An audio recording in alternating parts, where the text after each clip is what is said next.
నమస్తే నాగేశ్వర్ కార్యక్రమానికి స్వాగతం. నేను రవిశంకర్ బిళ్ళ. ప్రొఫెసర్ గారు మనతో జాయిన్ అయ్యారు. నమస్తే నాగేశ్వర్ గారు. పేదరికం లేని సమాజమే ధ్యేయం అంటూ ఉన్నారు ఆంధ్రప్రదేశ్ ముఖ్యమంత్రి చంద్రబాబు నాయుడు.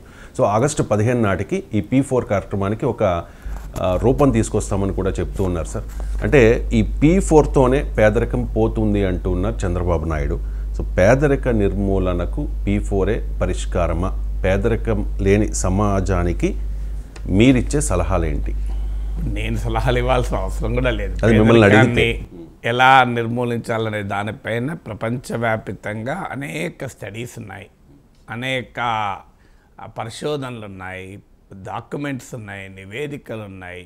మామూలుగా లేవు. పేదరిక నిర్మూలన పైన జరిగినంత రీసెర్చ్ ప్రపంచంలో దేనిపైన జరగలేదు కావచ్చు. అయినా పేదరికం అలాగే ఉంది. సో ఆ పరిశోధనే కాదు, దీనిపైన అనేక బెస్ట్ ప్రాక్టీసెస్ కూడా ఉన్నాయి. సో ఎలా పేదరికాన్ని P4ను మనం ఏం వ్యతిరేకించాల్సిన అవసరం లేదు. అదొక మంచి ప్రయత్నం. సమాజంలో సంపద కలిగిన వారు దాతృత్వ భావనతో బాధ్యతాయుతంగా పేదలకు సహకరించడం, దానికి ప్రభుత్వం ఫెసిలిటేట్ చేయడాన్ని ఎవరు తప్పుపట్టాల్సిన అవసరం లేదు. సో ఎందుకంటే పేదరికం నిర్మూలన పట్ల, పేదల పట్ల ఆ కన్సర్న్ ఉండాల్సిందే.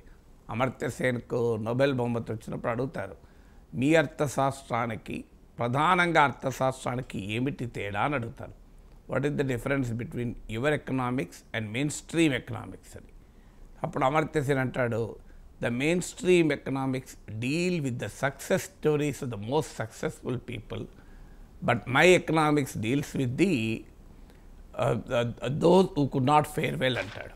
అంటే ప్రధానంగా అర్థశాస్త్రం విజయవంతుల విజయ గాథల్ని కీర్తిస్తే, ఒక జెఫ్ బెజోస్, ఒక బిల్ గేట్స్, ఒక గౌతమ్ అదానీ, ఒక ముఖేష్ అంబానీ, సో ఇలా విజయవంతుల విజయగాథల్ని ప్రధానంగా అర్థశాస్త్రం కీర్తిస్తే, నా అర్థశాస్త్రం అంతగా విజయం సాధించలేని అభాగ్య జీవుల జీవితాల్ని చర్చిస్తుంది అంటాడు అమర్త్య సేన్. అందుకే మీరు అమర్త్య సేన్ పుస్తకాలు మీకు economic development and social opportunity, hunger and public action, political economy of hunger, India development and participation, development of freedom, choice and justice, ఇలా మీరు ఏ పుస్తకాలన్నా చదవండి. ఆ వెల్ఫేర్ అనేది ఒక సోషల్ డెవలప్మెంట్ ఒక దృక్పథం మనకు కనబడుతుంది. సో అందువల్ల మీకు అమర్త్య సేన్, జీన్ రేజ్ లాంటి వాళ్ళు అనేక పరిశోధనలు జరిపారు. So there is no death. అందువల్ల పేదలకు సహకరించాలి, సంపన్నులు అనే దాంట్లో ఎవరికీ భిన్నాభిప్రాయం ఉండాల్సిన అవసరం లేదు. కానీ దాతృత్వంతో సమాజాలు మారవు. స్ట్రక్చరల్ ఎకనామిక్ పాలసీస్ వల్ల సమాజాలు మారుతాయి. దాతృత్వంతో సమాజాలు మారవడానికి ప్రపంచంలో ఫిలాంథ్రపీకి ఏం కొరతలేదు కదా. మీకు ఫిలాంథ్రపీ అవసరమే, కానీ దాతృత్వం వల్లనే సమాజం మారుతుంది అనే ఎకనామిక్ మోడల్ ప్రపంచంలో ఎక్కడా సక్సెస్ కాలే. It is one of the efforts. ఇప్పుడు మీకు అనేక NGOs ఉన్నాయి, బ్రహ్మాండంగా పనిచేసే స్వచ్ఛంద సంస్థలు ఉన్నాయి. కానీ అవి ఒక ప్రోటోటైప్స్ని క్రియేట్ చేశాయి, మోడల్స్ని క్రియేట్ చేశాయి, లిమిటెడ్ ప్రభావాన్ని చూపాయి, కానీ సమాజంలో ఉన్న మొత్తం పేదరికాన్ని నిర్మూలించలేకపోయాయి. అలాగే కార్పొరేట్ సోషల్ రెస్పాన్సిబిలిటీ CSR అని వచ్చింది. అంటే తమ ప్రాఫిట్స్లో 2% CSR కింద ఖర్చు పెట్టాలి. మనకు తెలుసు CSR ఎన్ని చోట్ల ఎంత బాగా అమలవుతుందో. కొన్ని చోట్ల ప్రయత్నాలు మంచిగా ఉండవచ్చు, కానీ మొత్తం కార్పొరేట్ సోషల్ రెస్పాన్సిబిలిటీతో పేదరికం పోతుందని ఒక సందర్భంలో మనకు చెప్పాను. ఏం జరిగింది? జరగలేదు. ఇక అసలు ఎకనామిక్స్లోనే డామినెంట్ పారాడిమ్ అంటారు. ఈ డామినెంట్ పారాడిమ్లో భాగంగా ఎకానమిక్ గ్రోత్, ఆర్థిక వృద్ధిని సాధిస్తే మనం ఏం చేయాల్సిన అవసరం లేదు. ఆర్థిక వృద్ధిని సాధిస్తే అది దానంతటదే పర్కలేట్ అయి పేదవారికి కూడా జీవితాలకు ప్రభావితం చేసి పేదరికాన్ని నిర్మూలిస్తుందని పర్కలేషన్ థియరీ అన్నారు. సో అంటే గ్రోత్ ఆటోమేటికల్లీ పర్కలేట్స్, కానీ జరగలేదు. అందుకే అప్పుడు United nations development Programme Human Development Report launch చేస్తూ ఒక మాట అన్నది. So growth achieve the growth will take care of poverty అని ఇప్పటి వరకు అన్నారు, కానీ అది జరగలేదు. Now attack poverty, that will automatically take care of growth. అంటే వృద్ధిని సాధిస్తే పేదరికం పోదు, పేదరికాన్ని నిర్మూలిస్తే వృద్ధి పెరుగుతుంది అని ద రివర్స్ థియరీ కూడా వచ్చింది పర్కలేషన్కు. తర్వాత ఒక దశకు వచ్చే వరకు ఏంటంటే ఎకనామిక్ గ్రోత్ ఎకనామిక్ డెవలప్మెంట్ ఉన్నా అది ప్రజల జీవన ప్రమాణాల్ని పెంచలేకపోయింది. చాలా చోట్ల మనకు ఇప్పుడు గుజరాత్లో మీకు చాలా డెవలప్డ్ స్టేట్, చాలా ఇండస్ట్రియల్ ఇన్వెస్ట్మెంట్ వచ్చే స్టేటు, కానీ మాల్న్యూట్రిషన్, పోషకాహార లోపాలు పిల్లల్లో ఎక్కువ, ఫిమేల్ మేల్ రేషియో, స్త్రీ పురుష నిష్పత్తి స్త్రీలకు వ్యతిరేకంగా ఉంది.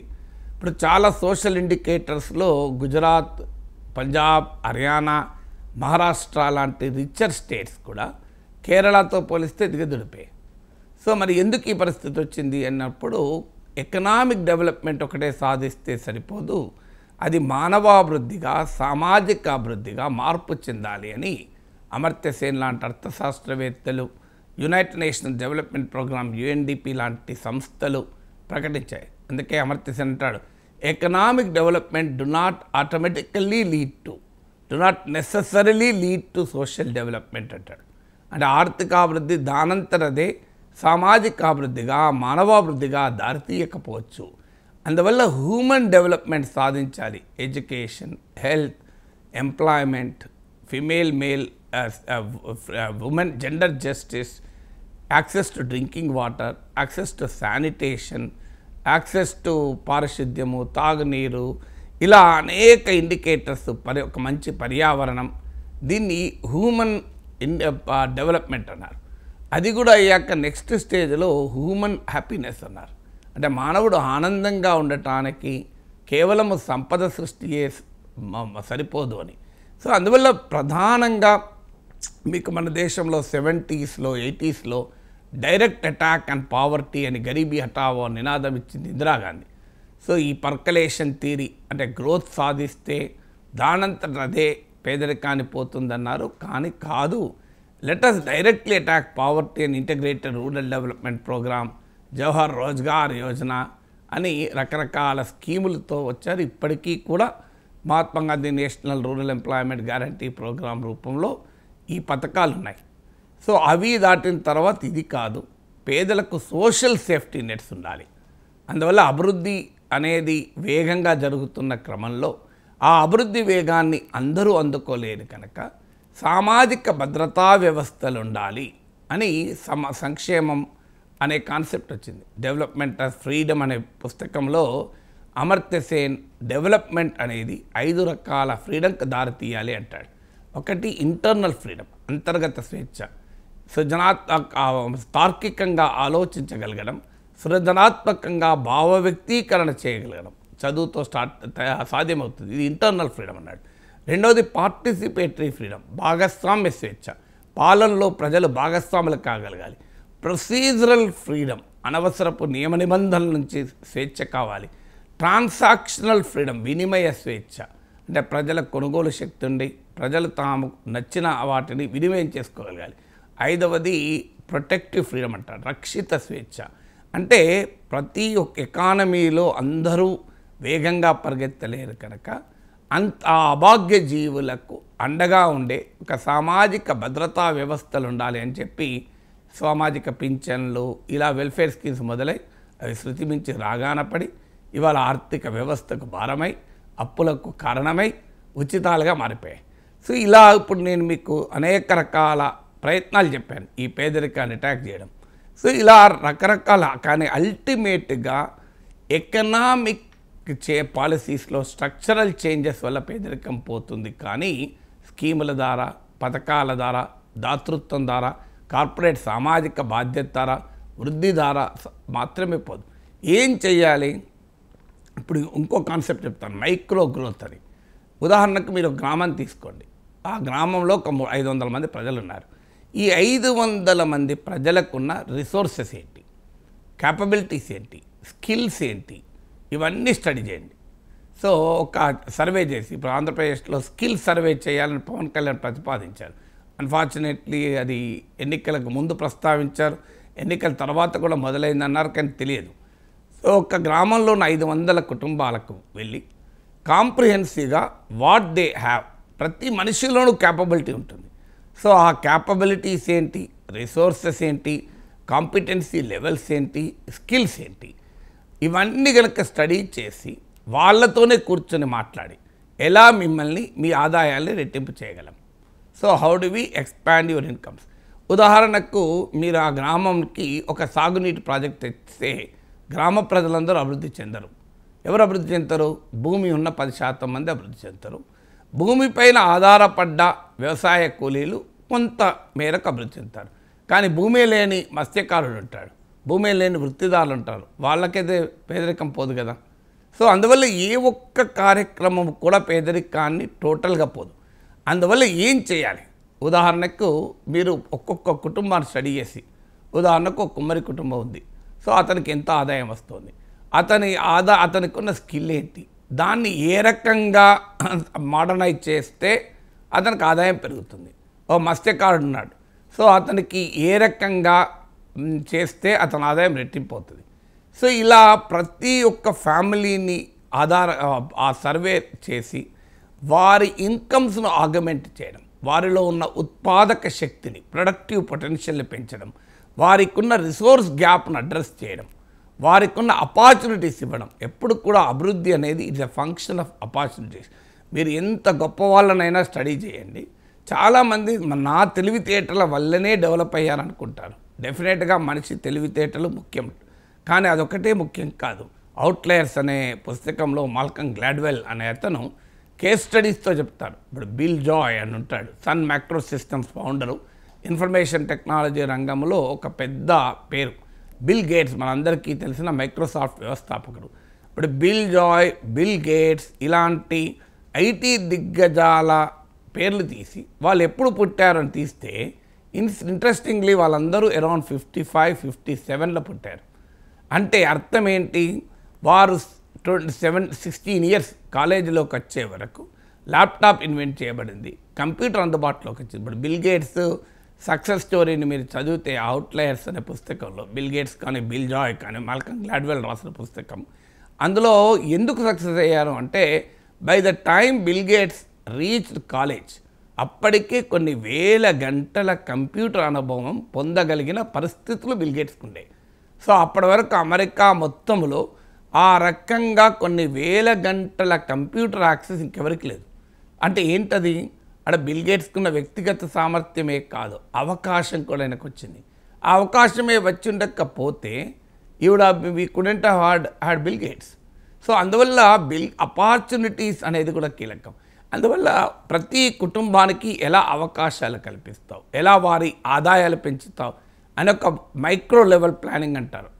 అంటే ప్లానింగ్ అనేది పైనుంచి కిందికి చేస్తారు మన దగ్గర కాదు, కింది నుంచి పైకి చేయాలి. విలేజ్ లెవెల్ ప్లాన్ తీసుకొని విలేజ్ లెవెల్ రిసోర్స్ సర్వే చేసి, స్కిల్ సర్వే చేసి, వారి కాంపిటెన్సీ లెవెల్స్ ఏంటి, క్యాపబిలిటీస్ ఏంటి, వాళ్ళ ఆదాయాలను ఏ రకంగా పెంచవచ్చు అని గనక ప్రణాళికలు రూపొందించగలిగితే అద్భుతమైన ఫలితాలు వస్తాయి. పావర్టీ అనేది జిమ్మిక్స్తో పోదు, పావర్టీ అనేది స్లోగన్స్తో పోదు. గరీబీ హటావో లాంటి స్లోగన్ నిన్న పోయిందా పావర్టీ? పావర్టీ అనేది structural changes in the economy ద్వారా మాత్రమే పోతుంది. మీరు అందులో ఒక ముఖ్యమైనది ఎంప్లాయ్మెంట్. పేదరికం ఎలా పోతుంది? మనందరి జీవితాలు చూడండి, పేదరికం ఎక్కడి నుంచి పోతుంది? ఆర్థిక వెనుకబాటుతనం ఎక్కడి నుంచి పోతుంది? నాణ్యత కలిగిన, ప్రమాణాలు కలిగిన, నైపుణ్యంతో కూడిన చదువు కనుక ఇవ్వగలిగితే పేదరికం పోతుంది. మనందరి జీవితాలు చూడండి. మేము చిన్నప్పుడు మా నాన్న ఒక సాధారణ స్కూల్ టీచరు, 4 పిల్లలం, 2 ఆడపిల్లలు 2 మగపిల్లలు మా నాన్నకు. ఈ ఒక రేకుల ఇళ్ళల్లో ఉండేవాళ్ళం మేము. బెల్లంపల్లిలో 20 ఏళ్ళు ఉండేవాళ్ళం, బాబు క్యాంప్ అనే ప్లేస్లో. సింగరేణి కోల్ మైన్ ఏరియా, భయంకరమైన వేడి ఉంటుంది. ఆ కిందికి రేకులు ఉండేవి, మాకు సీలింగ్ ఫ్యాన్ కూడా ఉండేది కాదు. సో మీకు టేబుల్ ఫ్యాన్ నేను 8th క్లాస్లో వచ్చింది. ట్యూబ్ లైట్ నేను ఇంటర్మీడియట్లో హైదరాబాద్ చదువుకుంటున్నాను. మా ఇంట్లో ట్యూబ్ లైట్ వస్తే మా నాన్న లెటర్ రాశాడు, అరే మన ఇంట్లో ట్యూబ్ లైట్ పెట్టించాం చాలా బాగుంది అని.